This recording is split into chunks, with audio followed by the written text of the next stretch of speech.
Bonjour, ravi de vous retrouver. Dans l'actualité, les premières sanctions contre le non-respect du pass sanitaire pourraient intervenir cette semaine.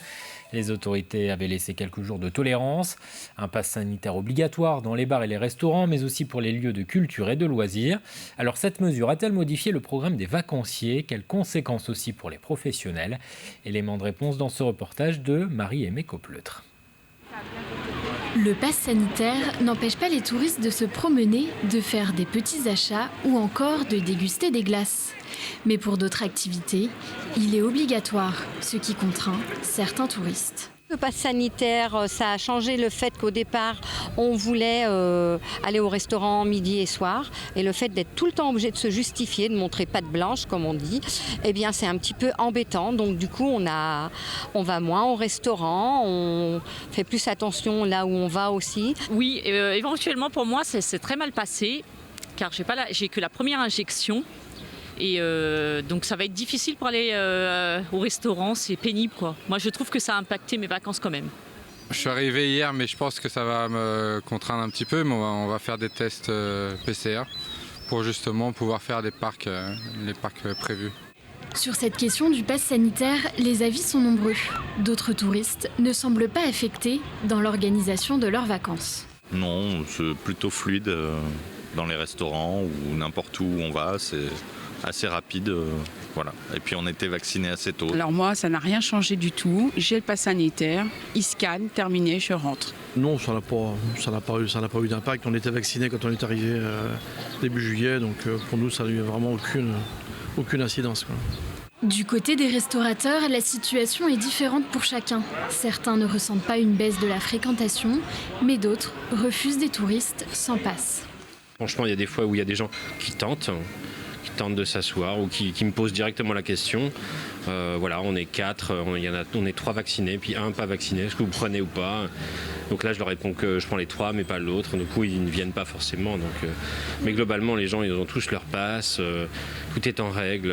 Beaucoup n'ont pas toujours le pass dans l'après-midi, surtout dans l'après-midi. Il y en a la moitié des clients ne l'ont pas. Donc oui, c'est un petit peu compliqué. On va voir ce que ça donne sur la durée. Mais je pense qu'il y a moins de fréquentation. Ouais. Difficile de dresser un bilan si tôt des conséquences du pass sanitaire sur le tourisme. Mais pour l'instant, les professionnels du tourisme en Vendée semblent satisfaits de la fréquentation. Et les opposants au pass sanitaire ont une nouvelle fois manifesté ce week-end pour la 5e semaine consécutive. Ils étaient environ 2000 à protester dans les rues de La Roche-sur-Yon contre l'obligation de présenter le résultat d'un test négatif, un certificat de vaccination ou encore de rétablissement du Covid pour accéder à certains lieux. Les manifestants qui étaient rassemblés à Place Napoléon ont ensuite pris la direction du centre hospitalier. L'actualité, c'est aussi le retour au Sables-d'Olonne d'une médaillée olympique. Aloïse Retornaz a été accueillie par son club, les Sports Nautiques Sablais, 10 jours après être montée sur la 3e marche du podium au JO de Tokyo en voile dans la catégorie 4,70. Environ 200 personnes étaient réunies pour applaudir la sportive de 27 ans et observer de près sa médaille de bronze. Regardez. Retour triomphant au Sables-d'Olonne pour Aloïse Retornaz, tout juste médaillée de bronze à Tokyo en duo avec Camille Lecointre, la licenciée des sports nautiques sablés, savoure auprès de son club et de ses proches. Il y a eu énormément d'émotions, des grands moments de joie, des grands moments de doute, des moments d'énervement. Et voilà, ça fait une multitude d'émotions en très peu de temps. Et là, maintenant qu'on rentre à la maison, on recommence un petit peu à retomber. Mais bon, avec la médaille et retrouver tous ses proches, tous les gens qui ont participé à ce beau projet, c'est encore quand même beaucoup d'émotions. Donc pour le moment, je suis encore un petit peu sur mon petit nuage. Et pour l'occasion, les jeunes du club ont réalisé une fresque pour célébrer cette 3e place olympique. C'est une fierté pour le club, surtout que c'est plutôt un petit club, c'est associatif, et avoir une médaille olympique, je trouve ça génial. Ouais. C'est un modèle, vraiment un modèle. Ça donne envie, franchement, de faire des régates et de venir à son niveau. C'est magnifique la médaille qu'elle remporte. Être médaillée olympique, elle fait partie du club, c'est vraiment magnifique. Une médaille qui impressionne et qui suscite l'admiration collective. Le président des Sports Nautiques Sablés en premier. C'est un exemple pour les jeunes. Aloïse, je la connais depuis maintenant 6 ou 7 ans. C'est une belle personne, bien dans sa tête. Puis une sportive comme on en fait très rarement. Parce que faire ce qu'elle a fait, C'est pas en faisant la sieste tous les matins. Elle se met des objectifs, mais on n'arrive pas à avoir une médaille comme ça. C'est un travail énorme.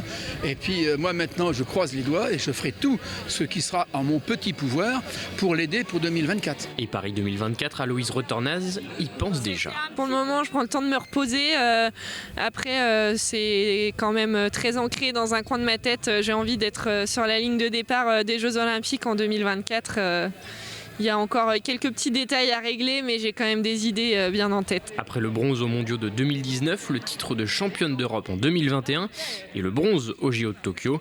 Et rendez-vous donc peut-être en 2024 avec, pourquoi pas, une médaille d'or à la clé. Norbert Sedlacek est reparti hier pour sa tentative de tour du monde en passant par les 5 océans, un parcours de 32 000 nautiques à bord d'un bateau construit en matériaux durables et recyclables. C'est la 3e fois que le navigateur de 59 ans tente le défi. Les 2 premières avaient échoué en raison de problèmes techniques. C'est 32 000 si vous trekkez juste en terre, mais en finale c'est 37 40 000 à peu près. Mais c'est ainsi dépend de quelle course possible. Et je pense à peu près 200 jours. Mais c'est vraiment compliqué pour donner une période exacte, mais ça dépend des météos et les situations des glaces dans le nord et dans le sud. Cette fois, c'est un petit plus stressé, mais c'est la 3e fois maintenant. Mais du tout, je pense que le bateau c'est prêt, mais après, on verra. Lui a délaissé la voile pour quelques jours ce matin. Sébastien Simon s'était lancé des Sables d'Olonne à vélo. Le skipper sablais compte rejoindre les Pyrénées. 4 étapes d'environ 150 km sont prévues. Des cyclistes l'accompagneront sur quelques tronçons du parcours. Ce défi sportif, Sébastien Simon le mène pour le compte d'une association qui réunit des athlètes engagés dans la défense de l'environnement.